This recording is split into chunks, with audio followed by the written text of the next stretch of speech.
All right, straight politicking on all you suckers, and I'm here with my co-host Munchie B. Yo, yo.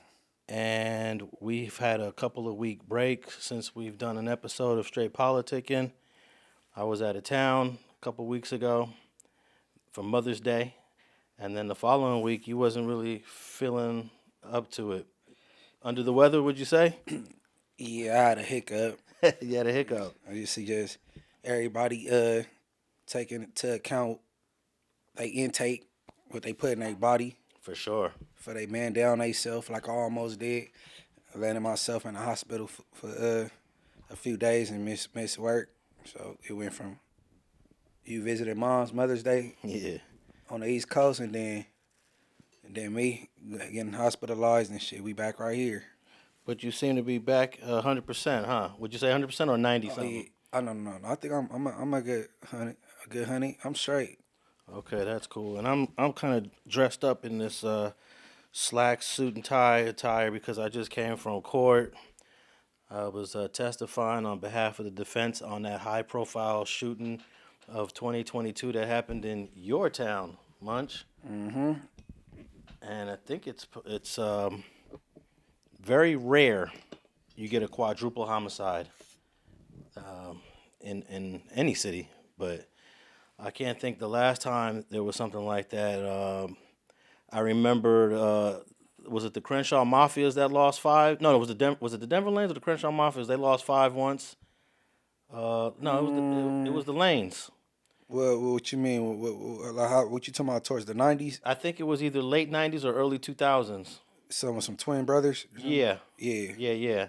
That was 5. Yeah. And then Cricket from the east side, he got convicted of a 4 that happened in 2006, 5 or 6. Mm-hmm. I was in the county with Cricket. Okay. And then if we go back to the 80s, Keith Fudge from VNG, he got convicted of 5. That was the 5 Deuce Hoovers. So it's pretty rare. I can only think of like 4 or 5 times, and then we talking about 40 in a 40-year period. But as far as Inglewood go, just me not knowing none of these dudes personally or whatever, but just hear things in the streets. Yeah, I hear they innocent as a child, and then on top of that, Inglewood, they don't like to let things go based on, and it turned my little city into a tourist attraction. You know what I mean? Yeah. So they can't let that just go like, you know what I'm saying? Yeah, so we're talking about, for those that don't know, about 6 11-8 East Coast Crips that are from way on the east side were charged with this quadruple homicide that happened in Inglewood on a street called Park. Is it Park Avenue or Park Street? Park Ave. Park Ave in CPF hood, right? Mm-hmm. And they're on their second trial because they got a hung jury the first time. So I just came from that case, and I'm normally not in my Sunday's best. Yeah, but freedom dudes, man, because I truly believe they innocent, and I just know how the politics go as far as literal politics, you know what I'm saying? Mayor James Butts and, the city, and they don't want to look a certain way, you know what I mean? Want to keep the crime down, and then if a murder go like that cold from out the city of Inglewood, and they got all this going on, you got Hollywood Casino, the Great Western Farm, the Duodome, and the SoFi all on the same street. You got these new restaurants, and you know what I'm saying, the Now Bar. They trying to make their city just, you know what I'm saying, look as impressive as possible. You know what I'm saying, but that don't mean nobody got to go down in their expense trying to do that.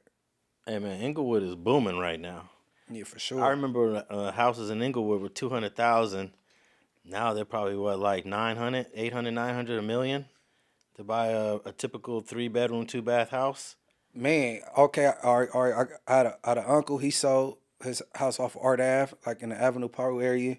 Then I got an auntie that lived on the south side of Inglewood. You know what I'm saying? I ain't gonna say no general areas. Then the auntie that live in the hood, she still got her house. And then I had another auntie that sold her condo. So 2 out of 4 sold. They houses is worth a lot. Like my 2 aunties that still own the property in the city, they you know what I mean, they ain't sold out. Homes is sentimental value though, so I don't think they will. Yeah, that becomes a problem because selling your property is opening up the door for more gentrification. But it's hard. I understand if you own a house in Inglewood, a family owned house that was probably purchased for like $100,000 20 something years ago, and now it's worth $1 million. It's hard to say no. Yeah, yeah, overstood. But see, I think I was on Street TV interviewing with you, and I was talking about how that is, how it's going, and then in my hood they really can't make us go nowhere because majority of my homies, they parents and they grandmas or them themselves, they homeowners. You know what I'm saying? So I'm thinking they can't, but it's something called immediate domain. Eminent domain.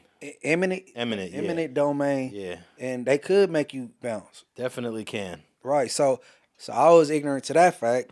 You know what I mean? But the government can make you bounce. That's if the government needs that property. But a developer can't make you bounce. But that if like for example when they built the 105 going through I believe it goes through parts of Inglewood, right? The 105 actually goes through Inglewood. Yep.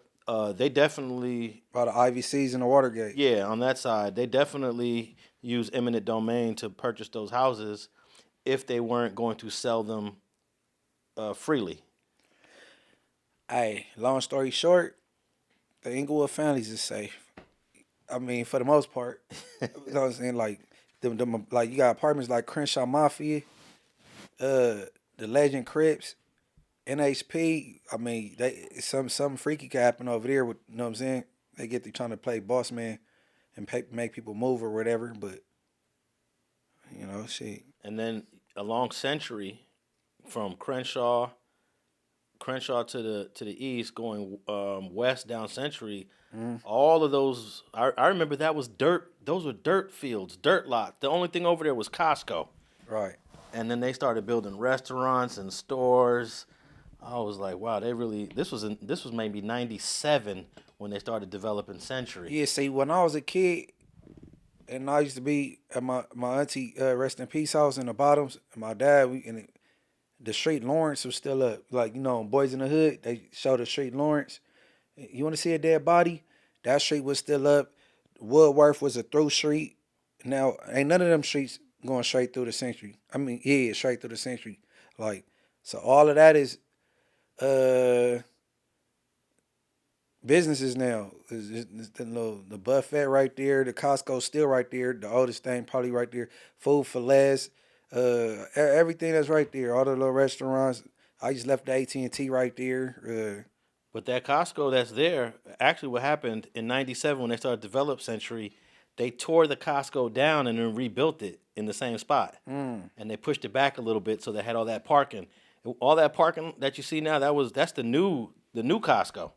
Because I believe that's the first Costco I ever shopped at. So that's the OG Costco. Yeah, that's the first Costco. LA don't really have a Costco. They got a little small one in Hawthorne. Okay, yeah, that's Hawthorne though. I'm saying the city. I'm trying to think. Inglewood, not LA, man. We got a little man complex. We don't like to call ourselves LA. Yeah, but the city of LA actually has no Walmart. There's not one single Walmart in the city of LA. It's a Sam's Club in Gardena though. And Sam's Club and Costco kind of like the same. Yeah, I don't have a Sam's Club membership. Yeah. But yeah, they tore down the Costco. They rebuilt that whole Century. I remember they put that Red Lobster over there. In fact, one time, the Chili's. I like In-N-Out. Yeah, I was eating at the Red Lobster with the family one time, and we looked out the window, and I saw a bunch of Crenshaw mafias running across the street, and then they were being chased by IPD, and they took them all into custody in the parking lot, right in front of us while we eating dinner at Red Lobster.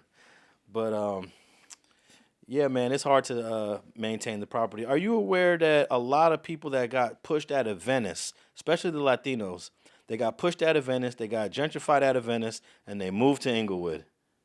It's a whole bunch of Venice 13s families that live in Inglewood. In fact, a lot of the dudes that are still claiming Venice 13, they live in Inglewood. See, that's why, and I ran across something on the internet. Them Inglewood Legend Crips got some kind of connection with the Venice show lines from way back then. So I wonder if that have anything to do with anything. Maybe. I'm not really tapped in with where did the black folks go from that left Venice. Right. But I know a lot of Latinos that left Venice. They went to Inglewood when Inglewood was affordable though, because they got kicked out of Venice in the '90s. So Inglewood was the next closest thing, and shoot, no, they can't even go to Inglewood today. Yeah, man, Inglewood expensive, man. Look, man, expensive whooping. You feel me? Yeah, Look, man, look. If he putting it on Crip, if he putting more on Crip than he is on his rent, come to Inglewood. Come. You know what I'm saying? Come mess with a baller blood. You feel me? hey, but T Money from Mansfield that we had on here, I believe it was our last guest. Shout out T Money. He's from the richest neighborhood in Los Angeles, meaning the families there, their average annual income, the property values, all of that stuff. When you combine all of that, their section of LA as a gang area is probably the richest area. Yeah.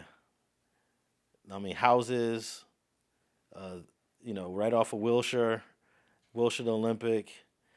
They got it all over there. Yeah, man. Hell yeah. And that's probably why they had that hustler mentality in them since day one, calling themselves the Mansfield Hustlers back in the day. That's what I think that was just a thing. What do you mean? Man, I think at one point people it was different waves. You had the neighborhood wave. Everybody had put neighborhood in front of their thing. Neighborhood 20 Bloods, neighborhood 89s, neighborhood this, neighborhood 111, neighborhood 60s. It was just neighborhood. Then you got the blocks. 11A Blocc Crip, 11 Trey Blocc Crip, Nutty Blocc Crip. And then you had the hustlers, hard time hustlers, 7-6 hustlers, 8-8 hustlers. Even the 40 Crip area, that was hustling. That was on some hustler shit in the 40s before there was neighborhood Crips. Like, I think it was just like different waves, the hustler waves, the block waves, the neighborhood waves. You know what I'm saying? Yeah, maybe. Yeah, there might be some truth to what you're saying there, because you don't got to be in a rich area to have the hustler mentality. You got hustlers on the east side in the trenches. Right. Yeah. They broke as hell. Yeah, Some hustlers. talking about hustlers. Yeah, but that block era, I believe that block era actually starts with the 11/8s and the Block Crips on the west side on 113th. I think the Block Crips come first though. Which ones? 11 Trey Block Crips. Well, On the west side with Melvin Harvey. yeah, Hardy. Yeah, Melvin Hardy. Melvin Hardy started that in '73, but James Compton started the 11/8 blocks, and I'm not sure. Ooh, that's a good question. Who started first? I think the 11 Trey Blocks did. 11 Trey Block is they one of the first West Side hoods to sprout up. Yeah, they are. But James Compton was with Raymond Washington and them in 1969-70. I don't think it took him to 73 to start 11/8 block. But we could ask him because he's on Facebook. James Compton on Facebook. I'm going to just ask him, wait, what year did you start 11/8 block? Nah, that's going to be the fact check for next week. Yeah, hopefully he answers me. A lot of times he be ignoring my questions. He don't want to answer no questions. But yeah, James Compton is the founder of 11/8 Blocc Crip, which eventually became 11/8 East Coast. And 11A East Coast Block Crip. Yeah, Blocc Crip. And am I right that the 11/8s and the 190s are the only Blocc Crips of the East Coasters? I believe so. Yeah. I believe so. I believe it's just 7. No, not 7-6 either. Nah, 7. No, it's just 11-8, and one I know is Blocks. Yeah. But the Mansfields eventually, see, here's the thing. Some hustlers keep the hustler in their name when they're cripping. Mm-hmm. But then some hustlers convert to cripping and they drop the hustler. So it goes both ways. Like Buy Yourself Hustlers, they just kept the hustler in their name. They Buy Yourself Hustler Gangster Crip, which is too long to be saying. I don't be hearing them say hustlers no more. I think they dropped the hustler. Because the hustler more so identified with the neighborhood thing and they in West LA. So they was like, Miss Buy Yourself Gangster Crip. Okay, I might have to check some photos. I just took some pictures of Buy Yourself about a month ago. So. I know their originals is hustlers though. Their original origins is hustlers because I was in juvenile hall with they early on. You know what I'm saying? And Buy Yourself Hustler Crip. But they was beefing with all the neighborhoods. And then it was like, all right, Buy Yourself Gangsters. Yeah, and then the Gramercy Street Hustlers, they never turned anything. They just died off. But I think they used to get into it with Buy Yourself. Well, when it comes to Bloods, we not broken into fractions like that. You know what I mean? They broke into this gangster, mafia, hustler, neighborhood, moving, rolling thing, and then with the Bloods, like, just rolling 20 Bloods, but There's some factions in the Bloods. Bloods, Brims, families, but Pyrus. but Bloods not tripping over NHB. You know what I'm saying? Versus a gangster crib is tripping off a NAC, or we don't care about NHP. I know we be from neighborhood crib, but that don't got nothing to do with neighborhood Pyro or neighborhood Bloods. You know what I'm saying? Yeah. Or rolling 20 Bloods or rolling 30 Pyro, or you know what I'm saying? They get real petty with them. Gangster what? Like, you in trouble. But the Bloods kind of fall into about 4. Not all of them do, but there's like about 4 or 5 factions, like the Brims. He got Blood, Brim, and Pyro.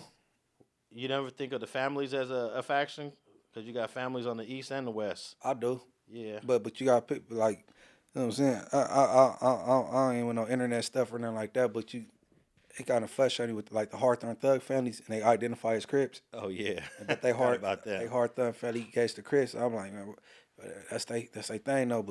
But then, man, somebody get in the comments, reach out, man. We need some history on Royal Tongan family, because when I was younger, it was a hood called Royal Tongan family, and it was in Inglewood, but they died out, and it was Bloods. You know what I'm saying? I'm like, they supposed to be homies, and so where the Royal Tongan families at, man? Pop out, man, and hit Alex DM, man. He need the interview. Never heard of them. They must have didn't last long. They didn't make too much noise. They died out in the early thousands. They had a little run. But I used to clown this dude at high school. In high school, like, how y'all be for Tongan Crip, and y'all all family? You go see him at church on Sunday. You got Royal Tongan family and Tongan Crip, and y'all all related. All y'all family. Well, I noticed that a lot of the Samoans are on both sides of the color rag. You got Crip Samoans and you got Blood Samoans. Majority Samoans be homies though. They be Bloods though. I mean, you got the ones from Park Village and the SOS, but majority Samoans they gonna be Pyros. Yeah, have you ever crossed paths with the Oriental boys from the Pueblos that are Bloods? Or have you ever heard? I was in camp with an Oriental boy, but he was just an Oriental boy. So Oriental boys they identify as Bloods. The ones in the Pueblos do. I'm sure Oriental boys is a general term used all over the place, but the Pueblos had a faction of Asian Bloods on one of the sides of the projects. Shout out Project Bo. In fact, Project Bo linked me up with one that was supposed to do an interview and it never happened. So I'm a little upset about that because nobody's ever heard an Asian blood from the project speak. Oh yeah, no, that'd be dope. But yeah, man. Have you ever ran across any Armenian gang members? Yeah, I did. I met one. In the recent years, we both met, but I don't know if he wanted to be associated with a gang, so I ain't gonna say his name. And then I was in the county with about like 6 of them in one dorm, and I'm mad I can't remember none of their names but one, because they was all good people. The only one I can remember, it don't matter because he got life. We ain't gonna be able to kick it anyway. His name was Spider. He's from Armenian Pride. Spider, he's short, Armenian dude. He was cool, but it was by like him and like 5 other AP Armenian Prides in there, and they was all cool though. I think the P is for power with the Armenians. They go Pride, Power. Okay. Yep. All right. Well, I just saw this. LA got a lot of Armenians, and Glendale, North Hollywood, Yep. Burbank, yep. And I think we've learned about Sylmore. we learned about them on the internet through one guy that was on No Jumper a lot, who's currently in prison. What was that guy's name? G-Face. G-Face. The fake G-Face. Yeah. But you don't really hear a lot about Armenians, but I saw this story that dropped just recently about 13 Armenian organized crime members. Not necessarily, they're not saying that they're from AAP, but Armenians are a big part of Los Angeles. I went to Hollywood High for 2 years, and that's when I really got to know Armenians. I played football with them. Was there in every classroom you got Armenians, and then the Kardashians.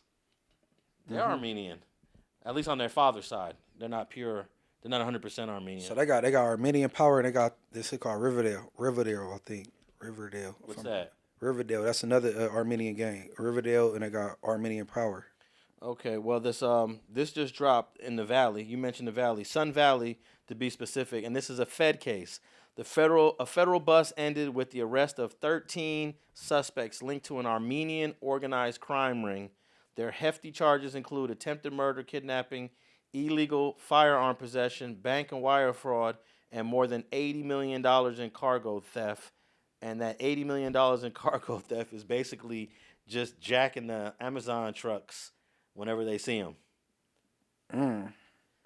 But unfortunately for them, the feds were watching, and I'm telling y'all people that are listening to Straight Politicking, the feds are watching everything, y'all.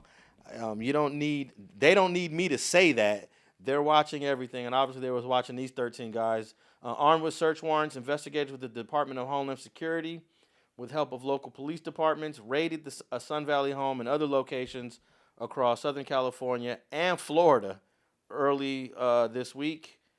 According to U.S. Attorney, 13 members of an Armenian organized crime syndicate were arrested in the operation. They netted $83 million in merchandise from online retailer Amazon as part of a cargo theft ring run by members of the syndicate. They were taken into custody. Law enforcement reportedly seized $100,000 in cash, 3 armored vehicles, 14 firearms, and with this type of evidence, it seems like these guys are going down for a minute. Hey, everything seems so beefed up in the beginning. Yeah. Then later on, it don't be as bad though. So hopefully, this is the case where it ain't as bad. You know what I'm saying? Yeah, we'll find out. This is a brand new case.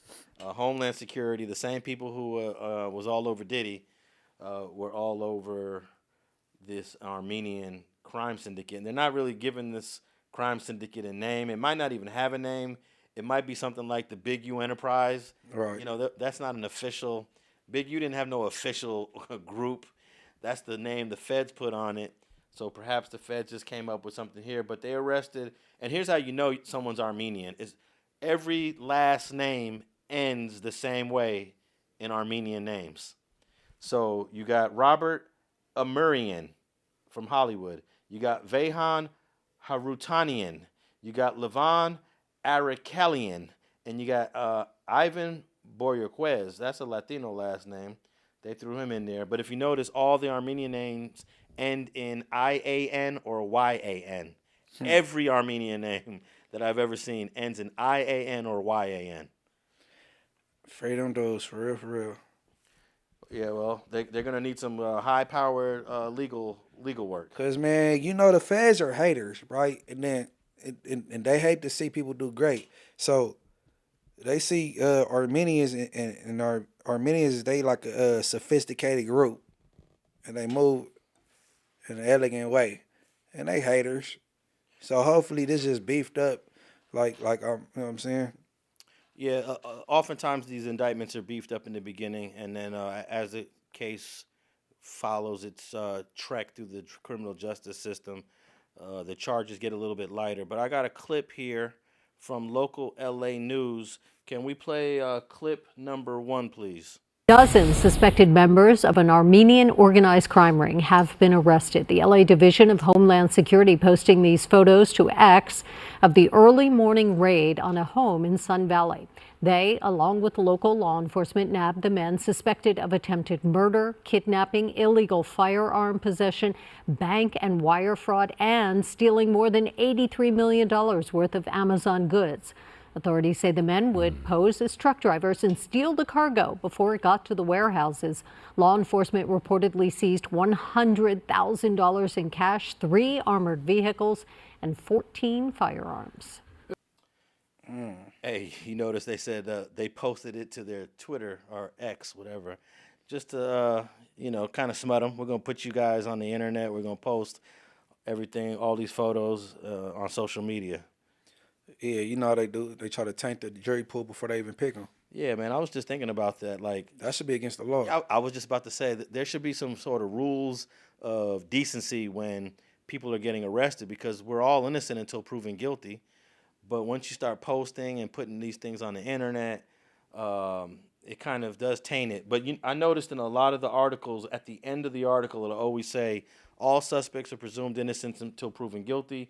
Although this article I was just reading from does not say that.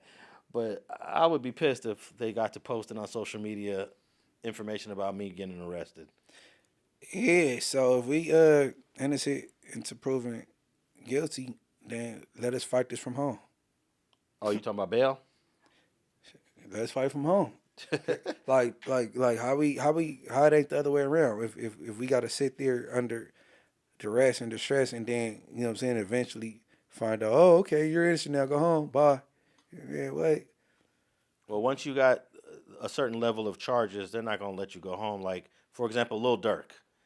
There's no way Lil Durk getting bail for a murder for hire charge. There's just no way. Well, hey, I don't know who his attorney is, but I hope his attorney links up with a great defense gang expert that could help and aid him. You know what I'm saying? Because I mean, where we come from, murder for hire, who get paid to slide for their dead homie? that's a freebie. That you get invisible stripes for that. So that's stupid. So I hope whoever send us to Durk attorney, whoever Durk attorney is, man, I hope you get with a great defense gang expert that could, you know what I'm saying, cover them bases. You know what I'm saying? Because murder is no in your world. Murder for hire is really doesn't make sense, right? Make 0 sense. Yeah, make 0 sense. In Chicago, they gang bang at a high level, just like people in Southern California do. And hey bro, I'll give you some money to go smoke the homie that smoked the homie. But nah, nigga, we all hurting. So why would somebody have to pay me to go slide for our friend? Don't make no sense. Don't make no sense. So man, free Durk. You know what I'm saying? Who else locked up? Free Durk. you got Big U. Man, free Big U. You got free Diddy. Brick Baby. Free Brick. Not the trick, but free Brick. You feel me? And you can't forget about your favorite. Who is that? Fake Luce Cannon. Termaine Ashley Williams. Well, the only reason why I wouldn't say free that man because I believe he might be a potential cooperator. You know what I'm saying? So if you go home the way you go get home, I guess. You know what I'm saying? You don't need my prayers. So but everybody else up against it, man. Shit, man. Keep y'all head high and shit. Free y'all. Hey, speaking of Lil Durk's lawyer, I sent him an email after Lil Durk went on when he got tricked on the academics platform. I guess it was initially Charisse's platform. Okay. And then she tapped in with academics and kind of made a three-way call. I sent the Lil Durk's attorney an email letting him know how risky that is for your client. You do not want no one wants their client making phone calls on the internet ever. There's never an excuse for a defendant to be on a telephone call on the internet. Okay, all right. So you had the fake Luce Cannon and Brick Baby both housed on the 5th floor. Allegedly, they got into it. However they got into it, and they moved the fake Luce Cannon and his celly, you know what I'm saying, to the 9th floor. Or is it the 8th? 8th or 9th? The 8th is for women in the hole, so it had to be the 9th. All right, so they moved them in the celly to the 9th floor. They don't like to leave a complete cell empty or leave one person so they will move both him and his celly to the 9th floor, and they put 2 more inmates in that cell that they just left. So now they put these 2 dudes, the fake Luce Cannon and his celly, on the 9th floor, where is other people there, and such as Lil Durk. Now, Lil Durk is being compromised, even being around people like him, man. All Lil Durk trying to do is do his time, and he said he don't even communicate with people. He just talk to his family and his kids and just focus on his religion. He not worried about interviewing, You know what I'm saying? So when you got somebody that come around your client and tricks him on the phone just because he thinking he can get on the phone and be like, hey, what's going on? Ask how it's been going. The family good? And it turned into a mini interview that he ain't signed up for. Now look, and this is the reason why he get his bail denied. He need to get away from Luce Cannon. Well, they had a video, Charisse Mills did, where in the title it was Lil Durk coming back on the platform, and I was saying to myself, man, did the lawyer get my email? So then I'm tapped into this live where they're trying to get Lil Durk supposed to be on the show, and he never comes on the show. So I was like, okay, they're messing with us. Charisse and them are starting to play games now. Chocolate chip water. That is not nice. Yeah. Or mature of you, young lady. Come on, man. Lil Durk never got on the phone call again. And I was sitting there saying to myself, is Lil Durk this dumb to get back on their channel? Oh, man. Absolutely not. He's not getting on nobody's channel. Yeah. He's not worried about that. So I think we saw, I don't know if they're going to still put his name in the title. And that could be problematic too. Like, you know, like we were talking about jury tampering and tainting the jury. Jurors might just read titles. Lil Durk doing interviews on YouTube. Not even look into it. Yeah, not really, do the research. And they still kept the title. And here's the thing. Lil Durk never came on the show, but they kept his name in the title of the video. So. Okay, the attorney of Lil Durk, man, please get a restraining order against the Charisse Mills lady. To where she can't put your client name in titles, reach out to him, no way. Physically, over the phone, electronically, and put that in place, bro, because you got to protect his peace and help, man, make sure he get back to the streets, bro, because people they playing games with his name. Absolutely. I was going to read the email, but I can't find it because I'm just appalled that a defendant would just get on the phone. And you said he was tricked into it. I didn't know that. I did not know that at all. I thought he just was willing to do whatever they was asking him to do at that time. Okay, like for instance, Alex don't do many interviews, right? So I'm like, hey, Alex, so and so want to holler at you. Oh, yeah, pass the phone. He on the phone like, yeah, man, everything good, and then you just hear a voice chime in. So, did this case bring you closer to your family? He like, huh? Yeah. Did what you going to bring closer to your family? So what you mean? I'm a family man. Okay. Like, he getting tricked into an interview. He looking like, who is this broad on the phone? Maybe it's his assistant or something. Like, man, free Durk, man. Everything free Durk, man. All right, I found the email. I'm going to share this email because I care about defendants. I care about clients that are fighting cases. I mean, he's not my client, but I care about, the process and making sure the process is done fairly. And it's kind of hard to have the process be done fairly when you're on the phone giving the government evidence, basically. You're giving the government ammunition to use against you. So I sent the attorney this email, and I wrote, please inform your client to completely stay away from defendant Termaine Williams, a.k.a. Luce Cannon. He is in custody on an unrelated RICO case, but his co-defendants may have links to the victims in your client's case. If your client and Williams become close to each other, Williams might become a cooperating witness against your client to save himself. Now keep in mind, I said might. Might means maybe he will, maybe he won't. I believe he is a plant deliberately positioned to elicit information on your client. That's my opinion. Since your client is not from Los Angeles, he might feel a bit intimidated into sharing information that he should never in all caps. Williams is the worst kind of con artist and can never be trusted. Best regards, Alex Alonso. And my name Big Munchie B, and I endorse this message. Sure. Yeah. So it must be weird, though, to be from Illinois, to be an out-of-towner, and you're in the Los Angeles MDC with a whole bunch of LA dudes, and you're the odd man out. But you're a celebrity, though. You're a famous rapper. Right. You would think that some of these LA guys might be trying to take a little bit of advantage of them. Yeah, but when you got the brotherhood, man, when you got the Muslims in there deep. You know what I'm saying? They putting them up on game. You know what I'm saying? Yeah, and that goes to a earlier point you said on a previous episode that sometimes going religious when you're in custody is what was the term you used? Let me see if I remember the term you used. That's a dishonorable discharge.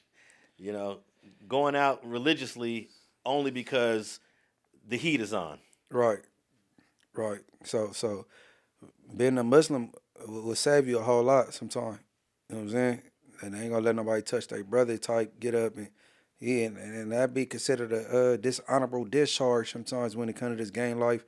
Unless you left honorably and you just, man, I'm taking my shahada, I'm cool, brother. Like, you know what I'm saying? Don't get scared into that. But, you know. I remember when the OG from the jungles from Black Peastone, he ain't from the jungle, he's from the city. T. Rogers, he went to prison for the first time like at the age of 60, something crazy. He had never been to prison before, and he got on the yard with a whole bunch of Bloods, and some of those guys called me up and said, T. Rogers went the Muslim route. He didn't go on the yard with the Bloods. He went the Muslim route, and hey, I respect it. He's 60 years old, right? He don't have to go that route. And rest in peace to T. Rogers. He's not with us, but I worked on his case back in. Hey man, T. Rogers, what? T. Rogers even coming in the City CR system at 60. Yeah. T. Rogers is B team royalty. Oh, you for know sure. what I'm saying? Yeah, for sure. Like he would have been straight left or right. So like, but I don't know, man. No, I had a couple of younger dudes calling me up like, man, how come T. Rogers on here kicking it with us over here? He over there with the Muslims. Like they were a little disappointed. I can understand why they'd be a little disappointed. Yeah. You know what I mean? Yeah. But I ain't have no problem with it because of his age. You know, he really wasn't banging. He kind of got entrapped into that indictment by a female that was wearing a wire, a camera, and a microphone. And all he did was a favor by, you need a gun? You really need a gun? Why you need a gun? That's how the conversation went. You need a gun? For what? Seriously? All right, give me a minute. And looks out for the young lady and gives her a gun. Boom, he got indicted. I not to derail or I don't want to disrespect nobody, right? But I can't understand for the life of me why even be a Crip or a Pyro or a Blood if you already know if you'll go to jail and be a other anyway.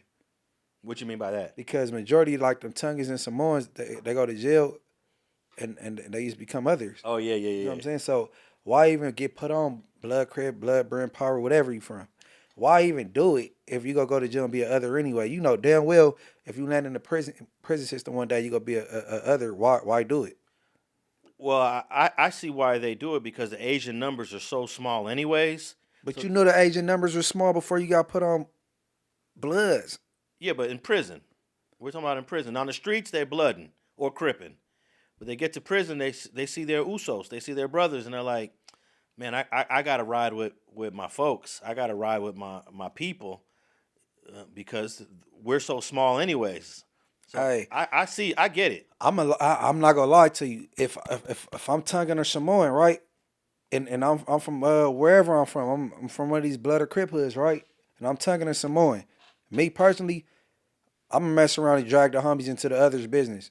Like, no, for real. Like if the others get into it with the Southsiders and shit, and I notice it, and then what up, Oath? Like, you feel me?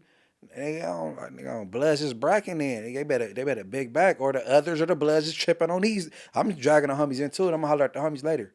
Hey, I would be offended that I'm being called other. The label other that's insane. Me personally, I'm dragging the homies into it. I'm gonna holler at the homies on the streets or whatever when we get to the back. Or, man, what they got to do with us? I'm a Blood, right? Yeah. Well, shit. Look at me. Yeah. So you're not giving the Asians that are Bloods a pass to hang out with their brothers in prison. I believe you can hang with you want. Who you can hang with who you want to hang with. You know who they say used to rock with the others real heavy, but he one of the biggest Crips on the West Side. One of the biggest Crips on the West Side. Biggest Crips on the West Side. Around what era? What years? In the 70s, one of the biggest Crips. One of the biggest was it Tookie? What's up, boy? His beef kicked off behind the 60s. Oh, Tookie ain't never been to prison before, other than that one time he went. His brother, Big Rick? Big Rick was in jail, big kicking it with the others. Those is his boys. You know what I'm saying? So, like, I mean, I don't know. If I'm a Samoan and I'm from West Side Peru, I go to jail and I see like the South Side trying to pick on the others, my brothers, man, on Peru is going up. Watch this. But I just can't just go other though. Well, I don't think a lot of people even know what other means, especially people outside of California that might be listening to us right now. Break down the category of other and what that means in the CDCR. Others, you got your islanders. You know what I'm saying? Like Samoans and Tongans. You got your Asian, Japanese, Chinese, Oriental. You know what I'm saying? They fall up under others. You know what I'm saying? Anything other than black and brown and white, basically. But Hey, if I was one of those Asian cultures, I went to prison, I'd be pressing to change the name of the label. Just call us Asians. Just say Asians. nah, but the Asians, they rocking with the islanders, not Asians though. Yeah, they are. Like Polynesian and Tongan and Samoan. Oh, okay. That's definitely Asian. Well, yeah. They're in the Asian Pacific. It's an Asian Pacific island. Okay. Yeah. So I just find that the term "other" is just It's kind of like it's offensive. right. I can see why you said that. But I'm surprised Asians ain't corrected that. They call themselves "other." I was watching one of the guys on. He's got a platform, an Asian guy. I can't remember his name, but he does some real good content. And he talks about being in the other car like it's just some regular, In my opinion, I think in my mind, how my mind think, I think others should run with blacks. Period. That's just my opinion. Well, you have a lot of Asian gangs in LA that aren't Crip or Blood, like in Alhambra. You got Koreans. They're not affiliated with no Blood. You got Waching. I was in camp with my boy. Yeah, the Wachings ain't Blood. Wachings, they B team. Yeah. Waching is Bloods. Okay, well, I thought some of the Wachings in Alhambra were not. Waching, Asian boy, Crip. What? Yeah, you definitely got the Asians in Long Beach. They Crippin'. Mm-hmm. And then a lot of Asians in LA are, let's see, the ones in the Pueblos, they're Bloods. You got a nice share of Blood and Crip Asian sets. Yeah. But there's a lot of Asians that are not Blood and Crippin' at all, and they end up going to the penitentiary, and they're right there with the others. So I don't know. It's just a weird label to call somebody. But Torey Lanez, he's sitting in Tehachapi prison, probably in the hospital still. We was giving him his credit for being on the GP, and that ain't even GP. Really. Well, I think it's a 50-50. So it's levels to the G shit. Yeah, you got SNY is SNY. Yeah, SNY/PC, same thing. But then you have 50-50, which some people are considered PC yards as well. Yeah, 50-50 is it's complicated. And most of the Southsiders don't go on a 50-50 yard, but some of the blacks are like, F it, I'm short to the house, I got 3 years left, I'm gonna ride it out on this 50-50 yard. Hey, what I honestly want to do, I want the Inglewood families, bro, Sidnella Park Inglewood families to come together and sit down and think what we feel fit is okay if our homies is allowed to go to 50-50 yards or not. Because in a way, it ain't fair that somebody come with 16 will have, but you want them to get off on the police or get off on an inmate and catch some more time and up their level and have a longer stay. Like they do to the Southsiders. like you know what I'm saying? Because it ain't like they did no bust or shit to be there. They got sent there. You know what I'm saying? They didn't tell on nobody. So, but then again, I think if you voicerous and you talk too much and you parole from a 50-50 yard, now you got to shut the fuck up. Because, but if my homies, Inglewood, Sidnella Park families, Inglewood, if we came to agreement I don't care what nobody else doing. If we say it's okay, then it's okay. Then that's what I would like.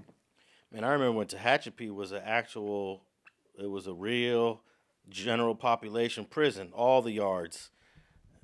That like if you went to Tehachapi, you was going. It was some real shit going down at Tehachapi. To find out now that it's all 50-50 in SNY, it's insane. Tehachapi was like the first Pelican before Pelican Bay. It was Tehachapi, but shoot, things be changing. Like every year they redefine these yards. Was you asking me about Lancaster? I think DNB the only good yards. Yeah. Lancaster has a level 4 that's good and a level 3 that's good. So it's DNB. Yeah, and I was just on the phone with somebody on the level 4. I don't know. Do you know which one is the 4 and the 3? I think the 4 is D. Yeah. So Tehachapi is, I guess, not quote unquote a good yard if that stuff is important to you. I don't really. If a brother's is trying to come home and he's got a good name, I ain't tripping.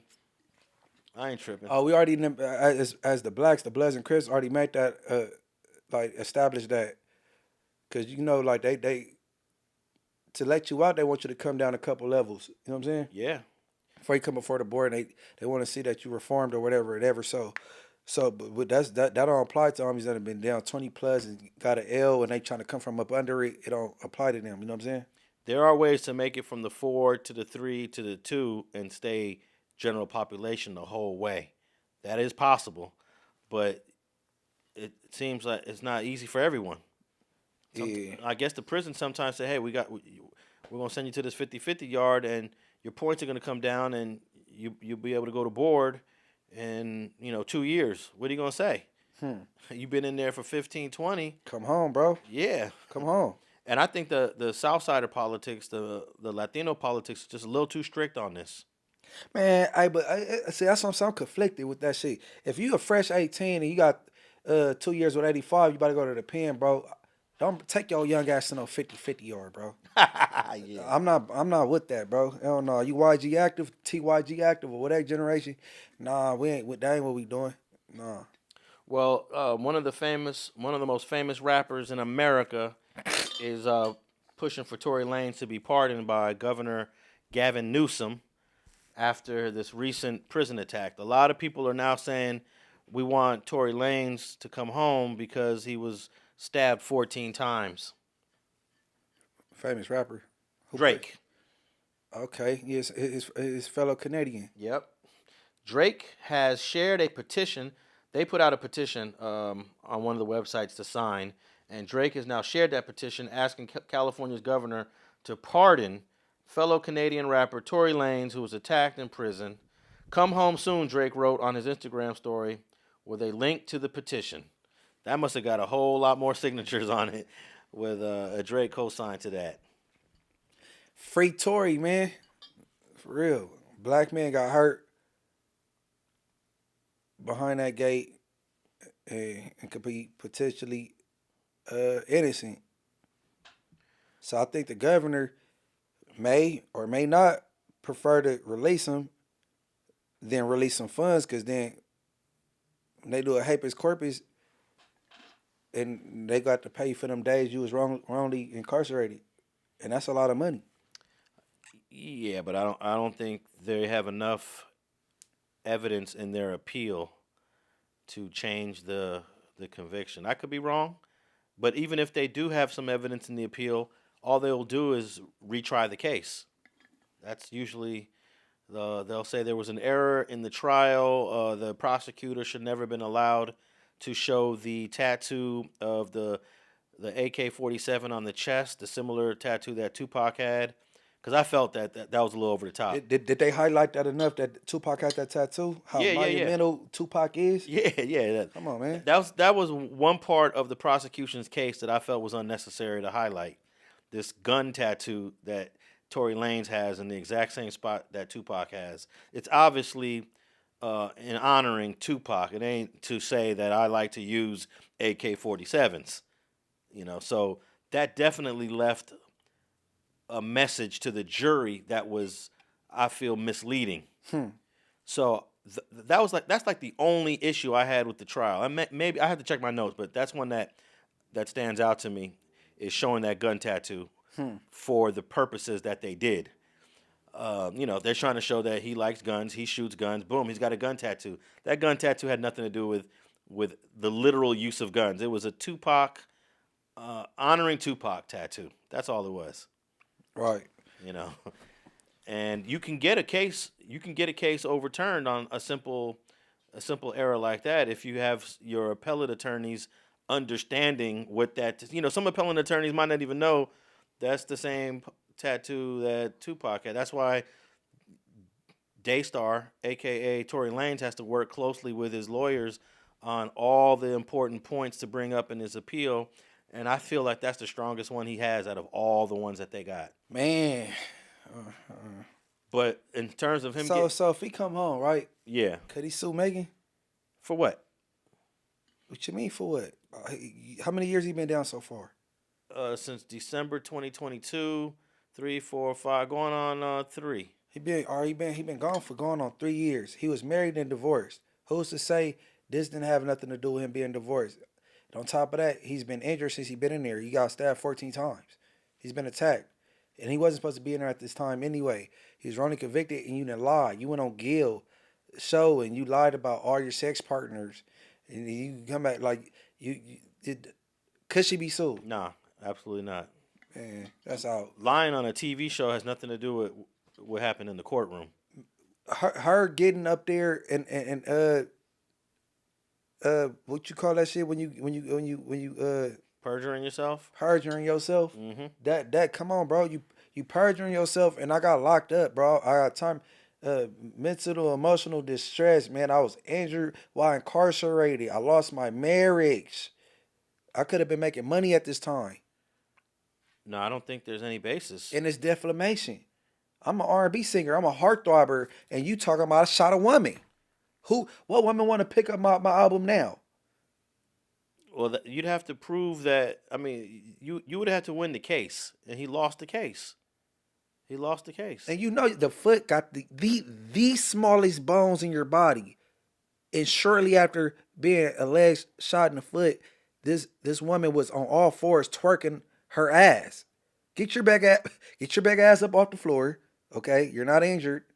Man, I don't know, man. I don't like that shit. I mean, she had some good surgery done on that foot. It was wrapped up. She's on medication. You're not gonna. It wasn't the type of injury where you're gonna be laid up in the bed for 6 weeks. I wish I would have went into law, man. So you mean to tell me you went through something so traumatic, and the first thing you think of is to wrap your foot up and twerk? Well, that was after the fact. Yeah, after. Yeah, but shortly after. You know how it is. No, I don't. Okay, look. In the moment you're getting shot at, that is traumatic. You know this. You've been through it. Right. The moment the bullets are flying, that is extremely traumatic. But after it's all over and you're still alive, You gotta make a song about it. you're cool. Yeah, you're like, damn, I just went through some life-threatening shit and made it through. But she still is acting like she's devastated. And time go up under it, and then she get a restraining order on the man that's incarcerated. Can't get to her anyway. So are you that bothered? Well, we got to put her up on the stand, okay, and call me to Scary Banks residing in defense of whatever bro name is. Come on, I got this. All right. Well, they had a press conference after the stabbing. This is Tory Lanez people with Unite the People is a nonprofit organization that's working with Tory Lanez. They did a press conference. They had a whole bunch of speakers, but one particular speaker named Walter Robbins had a few things to say in this clip 2. Let's play clip 2 for us. It is our intention to make a request to the governor to either pardon or commute the sentence of Mr. Peterson, so that when he recovers from this attack, he's not returned to a jail cell, but that he's allowed to go home and recover. Not long ago, Unite the People was approached by a gentleman named Bradley James. Mr. James informed us he was working as the bodyguard and driver for Ms. Kelsy Harris during Mr. Peterson's trial.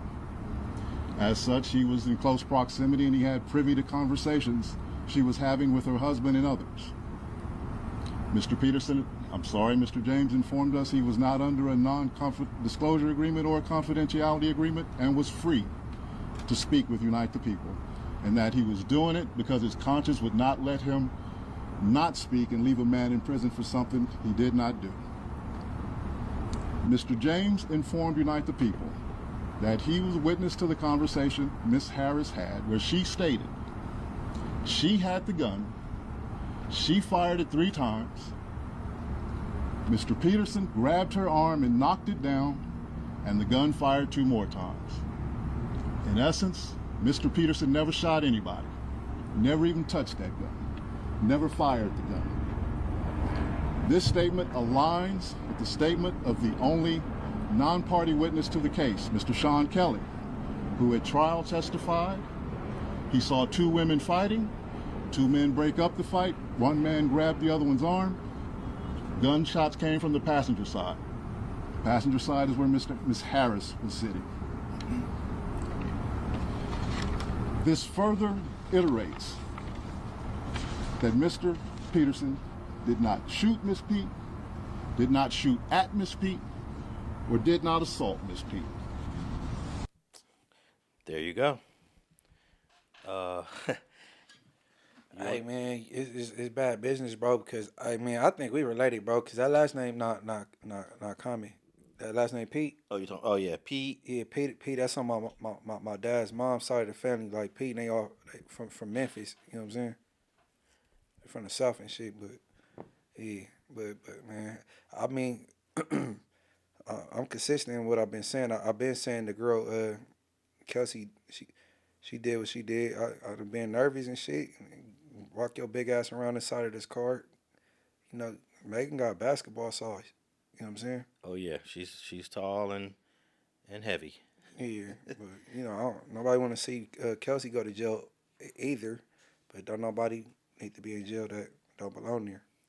Well, the Kelsey theory was thrown around in court during the trial, and it just didn't stick. It just didn't stick. The defense team did everything they could do to try to make the jury believe that Kelsey was the shooter or was the partial shooter. And one thing that this gentleman, Mr. Robbins, failed to say is that, yeah, Sean Kelly did say the girls were fighting, but there was a part where Sean Kelly says, and then I looked and I saw the little guy with the gun bussing. So I think that sealed the deal. The jury was convinced. But let's play the audio of the actual shooting. It was 5 shots.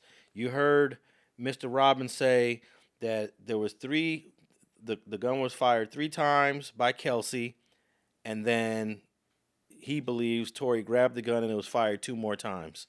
We got clip 3. Grabbed her arm or grabbed the gun? Grabbed something. Okay. Grabbed something. Okay. To where they both were struggling. Okay. And in the trial, the defense team was trying to make it seem as Kelsey was shooting, Torey was intervening to stop her from shooting, and in the process of that, 2 more shots were fired. All right, let's play clip 3, which is the audio of the shooting. You're listening to Street TV.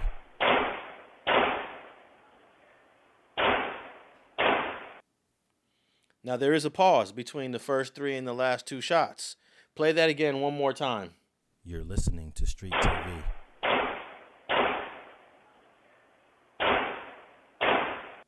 Now, I will say in court, after we heard that, most of us believe that that's one shooter.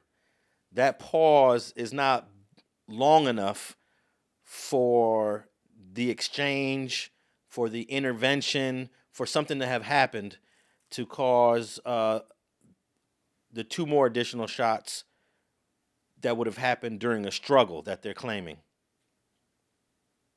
You want to hear that one more time, Munch? Nah, cause in my mind, I figure I know what happened. I think them last 2 shots was just to make the person let it go, like, cause I think grab the let it, like, you ain't gonna let it go, and there's 2 more. That's what I think in my mind. That's common sense telling me. Well, hearing those 5 shots, the way that the ordering of those shots, it just seems like there's one shooter. So it's either Kelsey's the shooter or Torey's the shooter. It's not Kelsey did the first 3 shots and then. Nah, see, but you didn't hear what I just said though. Like if he reaching for Kelsey, like after boom, boom, boom, and grabbing, I believe somebody pulled the trigger, like let it go. You know what I'm saying? There would have been more of a hesitation after of those last 2 shots then. those two shots follow too quickly, too soon, and too smooth. Them 3 shots didn't follow too quickly. Play it one more That time. wasn't that rapid. Play that one more time. You're listening to Street TV.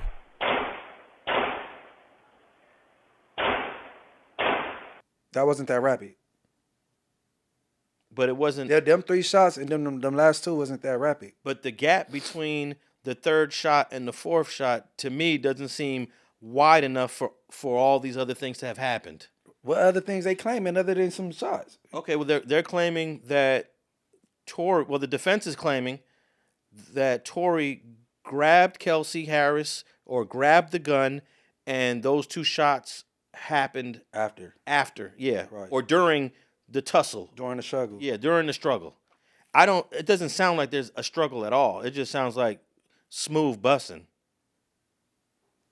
I don't know. It sound feasible to me. Okay. And then, there was a witness that saw all of this named Jaquon Smith. He never testified. He chose not to testify. He came to court. He came to court on the last day, and we were like, "Oh wow, the driver's here. He's seen it all. He had a front row seat to the whole thing," and then chose not to testify. So, Cause some people don't want that snitch jacket. You know what I'm saying? He didn't want to tell the truth. Oh man, shit. Forget him. Tory didn't even want to tell the truth. That call from the station is not no admission. That was being feeling guilty because you slanging dick, bro. You messing with Kelsey, and then you tiptoeing with this bra right here. nah, when I listened to that call, though, he's making references to a singular incident. He was like, I drank so much, they were giving me shots. He's referring to something that happened that day, not to the past where I'm having sex with both you guys, and I shouldn't have. Yeah, he was talking about with the what's the sister name? The Kardashian sister? That sister was Chloe. not Chloe. They deep over there. It's the one with the other last name too. They got 2 with different last names. We know what we Damn, talking about. I can't remember her name. Yeah, but her, I mean, she probably got attitude. Like, for one, you already in this little. You talking about leaving? We leaving you with this broad. And then we come back. We come get you. We get in the car. Now I'm finding out like you hitting my best friend Megan. And then you heard Kelsey say, "Oh, you did this to me again, girl." So Megan been taking her little dudes down. Like she all in her feelings. You know what I mean? But man, listen, that wasn't no admission, and I think that was a wide enough gap. Them 3 shots, and then that pause, and then them 2 shots. That's a wide enough gap for it to either be a transition or a struggle for sure. Okay, we're gonna disagree on that because that was a very short gap, and most of the people that heard that was like, nah, that's not enough gap. How many people on that jury is street people though? Probably none. And that's another thing the lawyer should have pointed out. They have no experience in this world to even know that. But none of the defendants claim to be street people either, though. No. But the burden of proof ain't on the street people. It ain't on the defense. I'm saying none of these people, at least, was it a gun expert that came to testify on that behalf about the rapid fire?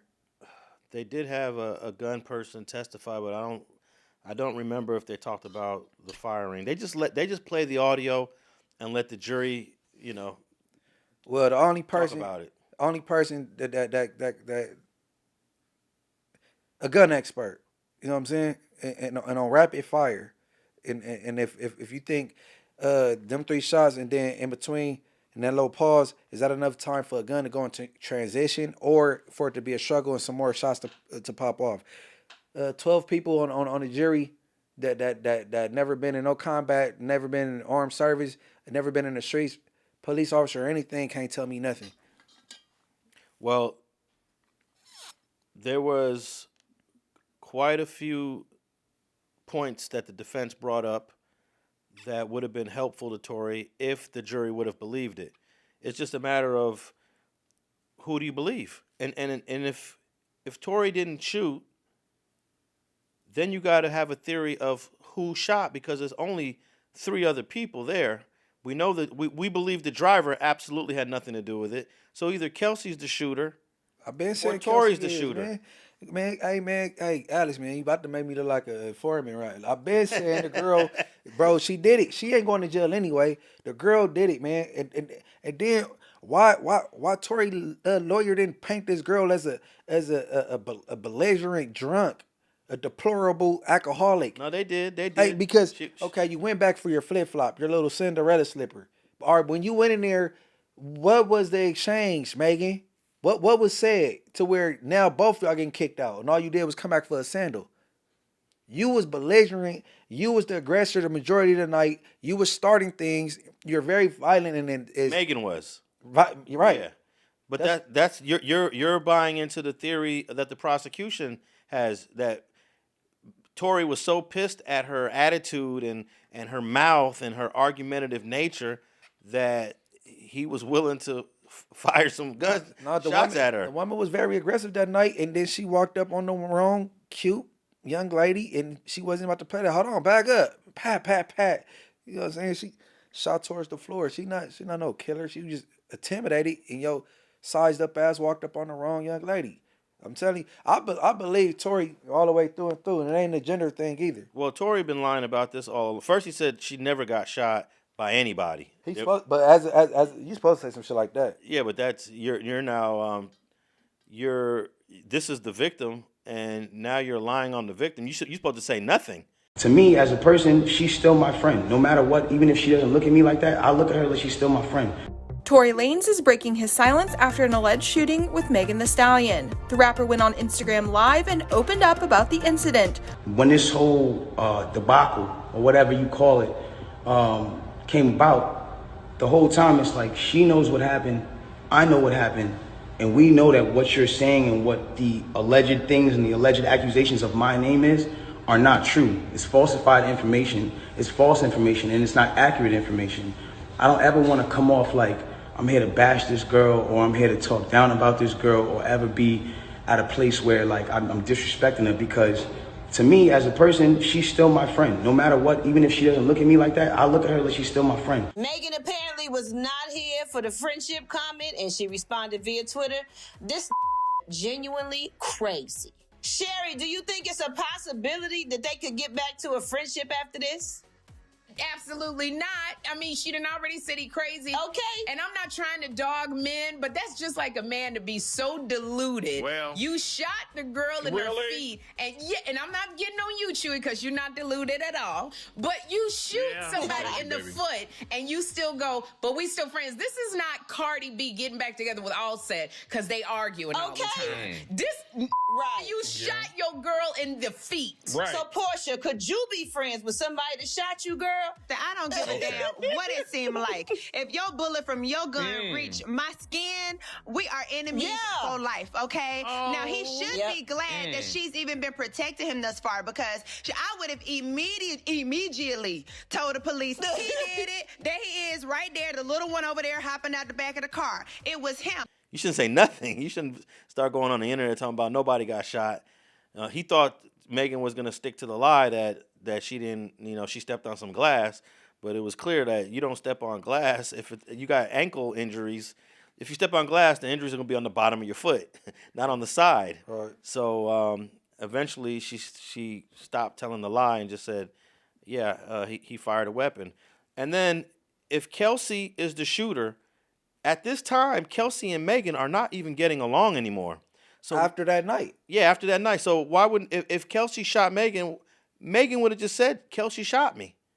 Nah, she feeling guilty because she didn't F this woman, man. Wait. This wouldn't even be going on if I didn't get drunk, and then we went back. Now we then got Tory kicked out. He get in a car with us, and Tory then blasted her down. Well, you said all that. You tell her that I'm spanking you down too? And then that's when Kelsey say, you done did it to me again. Megan's feeling bad, bro. You done hit your best friends. I don't think Megan don't care about none of that stuff. She got no shame in her sexuality and who she's having sex with. She didn't have no shame. Why she lying about all her sex partners? Why more got to come out on his own? Why the baby had to blast it like, man, I hit you right after that. Ain't nothing wrong with your ankle. Well, she denied having sex with Tory because it was a bad look. But what about the dude in the NBA? Look. The baby hit her right after that incident. Well, she doesn't seem to have any, I would say, shyness about being sexually free. To my significant other out there, there's no excuse to not want to have sex, bro. I want to hear that I'm tired, I'm not in the mood, because Megan, she gets shot, and she's at it like 2 days later. So I don't want to hear it. Well, I don't know if it was 2 days. Man, she was at it. She was twerking and but the doctor did a good job on her foot and had it all wrapped up nice and tight. She did have on. Yeah, now Alex shouting out the doctor. Man, come on. The doctor came in there, testified. It was, I would say, it was injury that falls under the category of GBI, great bodily injury. Mm-hmm. You know, it penetrated the skin, it caused bleeding, and it could have went real bad for Tory if the bullets went somewhere else. Yeah, I had an attempted murder drop down to GBI. Yeah, so I think she would have threw Kelsey under the bus because she didn't care about Kelsey anymore. Nah, she felt guilty at the same time. Like, I'll at least owe you this. I don't think that girl is capable of feeling guilty over stuff like this. She seems to be a very selfish, me type of person. I don't even think she is capable of. And so that basically what you're saying is she's deliberately going to railroad somebody that had nothing to do with it. Mm-hmm. I don't think Megan is. I don't think she's capable of that. She ain't capable of railroading somebody? I don't think she's capable of sending a person that was 100% innocent to prison, knowingly and willingly. But the person that actually I believe she blaming some of the reason why this even taking place behind him. She blaming him, but not for the right reasons. Just because people be in their feelings, bro. It's a woman thing, bro. Well, he's got his appeal. His appeal is in. They're just waiting for the response. And we'll see if he gets any action at a retrial. And maybe he'll get the enhancement taken down because he got 6 years plus 4. That's another thing that in that press conference they talked about the enhancement, and I agree on that too. That 4-year enhancement, I understand that's California law, but just sentence him to the crime that he was convicted of. You know, just give him the 6 years. He'd be out real soon if he only had the 6 years. But with that 4-year enhancement, he's not getting out till 2029. In fact, he might be. Let me see. If he got the 6 years with 66%, he'd be getting out real soon. He might even would have gotten out this year if he would have stayed married. But that enhancement has got him in there for the additional years. So yeah, I'm not too fond of that 4-year enhancement. So hey man, free Tory, dog. And I know you're about to say free this brother who was in court today in Brooklyn, across the country, and a Homeland Security officer testified of all the things they found in his house on the day they raided it. I think the worst things they found in his house was AR-15 rifles with numbers rubbed off or filed off. But other than that, all the other stuff they found, sex toys, purses, boots, some cell phones. I'm not so sure what role these items play in the prosecution of P. Diddy. Free Diddy, man. And young ladies, don't bring none of the little bullets, the little toy, the little bullet toy, the flower. Don't bring it to my house because that's evidence. Because I guess, why is they bringing that to court as evidence, sex toys? Yeah, I don't know, man. This is one of the weird prosecution. What is that? They evidence ain't even real evidence. Baby oil is not evidence, bro. Sex toys is not evidence. That gun is evidence. Okay. Whatever y'all got on these videotapes may be evidence. No, they did have a prostitute, or what they called them. A male worker, a sex worker? Yeah, a male sex guy, whatever you want to call him, who came and testified about having sex with Cassie. And then there's some evidence that some of the sex that Cassie was having on Diddy's behalf was not consensual. So that right there is part of what the feds filed, is forced sex. But you think that should like X that off the fact that they got text messages that she reached out requesting freak offs? I think that sometimes when you're an abuser, I mean, we see this right now with, let's say, Gigi, for example. Gigi, who was married to Termaine. She was being abused by this dude a lot, but then at the same time, she's helping them. She's helping them create logos for IBM. She's helping them financially to go into the studio and do music. But then at the same time, he's beating the shit out of her. So you would ask the question, well, Gigi, why would you help this guy do what you do? And there is certain abusers get attached to their certain victims get attached to their abusers. You got Stockholm syndrome, which is a real thing that psychologists talk about all the time. Right. It doesn't make sense to us as men, but I could understand from a woman's perspective that sometimes you do things for your abuser that you shouldn't be doing. Look at Charisse with the same dude. She was in the hospital. Well, I tend to disagree with the Charisse Mills and fake Luce Cannon thing. I think Charisse Mills is the abuser.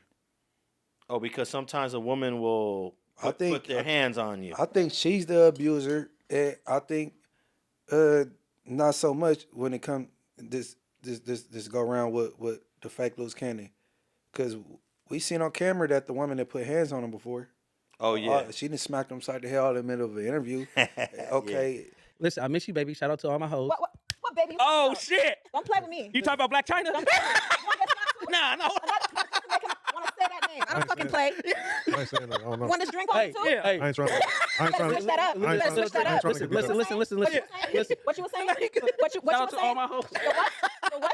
All my hoes. Y'all, this podcast is over. Honey, you gonna walk home after this. That she'd talk about old sex partners and sex in front of him, embarrassing the man. He can't say nothing because she's the head honcho when it comes to the finances. Yeah, but that doesn't justify a no, male. it don't justify it, but it's still a form of abuse. It is a form of abuse. You gotta shut up. Yeah. Shut up or... Okay, but here's my question. Some women have really nasty mouths. They do. They push your button. They provoke you. But does that explain away a beat down that lands you in the hospital? You know? Just because you have an abusive mouth. Well, sometimes you fight back. Guess what? Because Cassie took off on Puffy and left an imprint on his face from her ring. So I mean, what are we saying?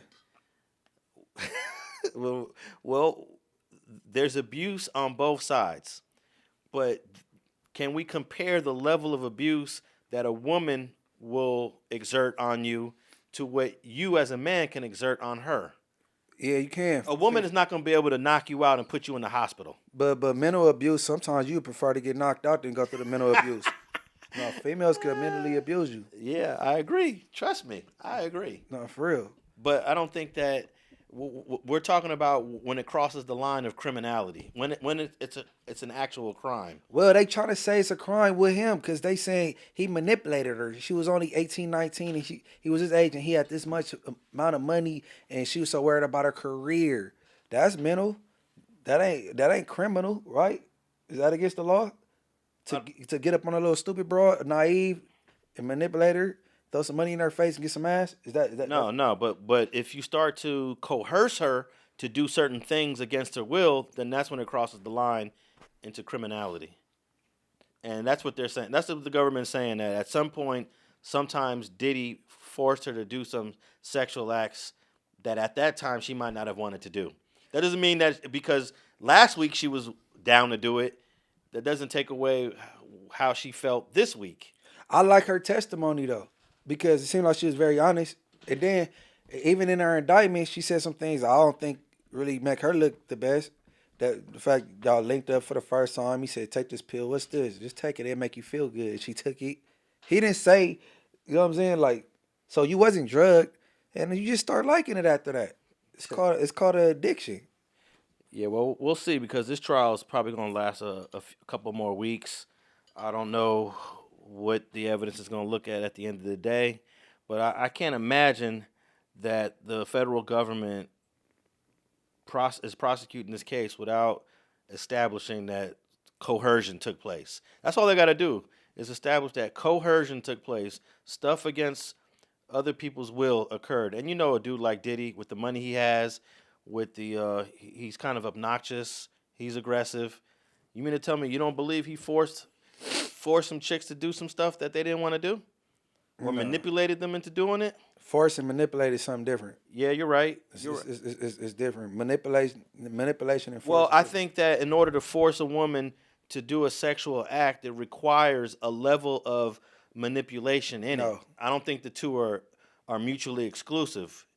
If he's gonna force Cassie to have sex with two men at the same time, he's probably got to coerce her and manipulate her with gifts, possible gifts, money. This is an example of manipulation. Damn, so you ain't gonna give me no threesome? Well, I really don't want to. All right, forget it. That's good. You don't got to. I'm just gonna go to my mom's for tonight. And you know damn well the freak live down the street from your mom's. All right, I do it. Just because she don't want him to have sex with nobody else. Mm-hmm. That's manipulation. Force, grab by her neck, get over here. Shut up. Put your mouth right here. That's force. Or even, I'm going to beat your ass. You better get in there and get naked. That's force. Manipulation and force is two different things. Okay, but we're talking about also to coerce somebody. Does coercion require physical force every time? I'm not sure, because the jury's going to get read some instructions on the definitions of these terms. Coercion is definitely illegal. But does coercion require physical? At what point do coercion become illegal? Well, coercion just means you're forcing someone to do something that they don't want to do. Like OJ. OJ, if you looked at the video of OJ in Vegas when he got arrested for trying to steal his stuff back, he was forcing these guys to do stuff against their will. He didn't beat nobody up. He didn't slap anyone. He didn't pistol whip anyone. I don't even think he was armed. So coercion is what you saying, another word for instructing? Coercion is sort of like instructing somebody to do something. Having them do something against their will. Having someone to do something that they don't really want to do. Well, I'm suing my mama, man. She had me washing dishes all them years. Hey, but being coerced to wash dishes is not illegal. But being coerced to have sex with a male prostitute that you flew in, then you're crossing the line. So, yeah. Man, but how could you be getting coercion when you picking this? Oh, I got this female on the computer looking at the size of the private part she want to deal with and the complexion of the man. You in heaven. Yeah, I'm not buying that, man. But you're talking about Free Diddy. You're talking about one incident where the government is talking about like 9 years. You know, they're going over multiple years. But I don't know. I do think it looks a little weak. But I believe so. But here's the thing. Unfortunately, because this is a federal case, we don't get to see the testimony. We don't get to see the witnesses. We don't get to see their demeanor when they're on the stand. So it's kind of hard to judge how powerful each witness is. But I could tell you this. I was listening to Neek at Night, one of my colleagues in this YouTube space. She flew to Brooklyn. She talked about the Danity Kane chick that testified. She was in the court, and she said that Danity Kane chick did not come off credible. Which is one of Diddy's groups, and one of the girls from Danity Kane is saying basically Diddy's a bad guy. Right. But she said that girl did not come off credible, and that's what you need to be able to see to judge a case, to be in there watching the witnesses, or at least watching the video of it, but unfortunately the feds, they don't allow that, so we're going off of like hearsay and third-party information. And actually, let's play this final clip, clip number 4, of a reporter named Elizabeth Milner. I've been checking out Elizabeth Milner from Law and Crime. She's a sister, and I think she does a great job at trying to let us know what's going on in court. Play clip 4. Essentially. And so we learned yesterday that there were AR-15s inside the Miami property with the scratched off serial numbers. We saw that there were platform high heels that were 7 inches tall inside this Miami home. There were sex items inside this home found in the primary bedroom closet. There were then we got a close up of the red high heels and the the sex toys, and then these high heels were actually displayed in front of the jury. So Special Agent Gannon, he just took up the heels, kind of showed them to the jury, then put them back into the evidence box, and then kind of had it with the rest of the evidence. And so they said more than a dozen high heels were actually seized from this property. Then we saw some shoes, we saw some boots in the primary closet, and these were special boots. They were Balenciaga boots that I myself cannot necessarily afford. But inside these boots were 3 cell phones. Diddy didn't have much reaction during this testimony, but it was interesting that these cell phones were found in these Balenciaga boots that were inside the closet. And so we also saw a black Gucci bag that was also found inside the closet, and inside that Gucci bag was pills, a powder substance. There was also eye drops in the bag. And so, you know. Okay, and she went on to say that they tested those eye drops and they had some different drugs in them. And that's another part that we didn't talk about, is him drugging either Cassie or other people prior to the sexual acts, I guess, to get them more willing to do what Diddy wanted them to do. So that's another. The drugs is using the drugs is a non-physical, non-violent way to coerce somebody to do something you want them to do, and I'm sure the government's going to play that up big time. Right. But he's charged with 5 different counts, and I'm gonna go out on a limb right now and say he's probably not going to get found guilty of all 5 of those counts. But for him to sweep, get a not guilty on all 5 of those counts, whew, I don't know. But I definitely don't see him being found guilty on all 5. But there's still a lot more evidence to come. They saying this trial might last like another 2 to 3 weeks, maybe a month. I'm not sure, but this trial ain't nowhere near over. Yeah, man, I'm optimistic for Diddy. I think he got a shot, and then even let this go into a hung jury and run it again, and then they say it's weak, and then they come with a plea, and then you get time served. That's in my mind. I'm guessing gonna happen. Hey, if he gets a hung jury Mm-hmm. on all 5 counts, Mm-hmm. maybe they'll just offer him a simple plea deal, like 5 years. You think Diddy will take 5? He already will have like a year. That's what I'm.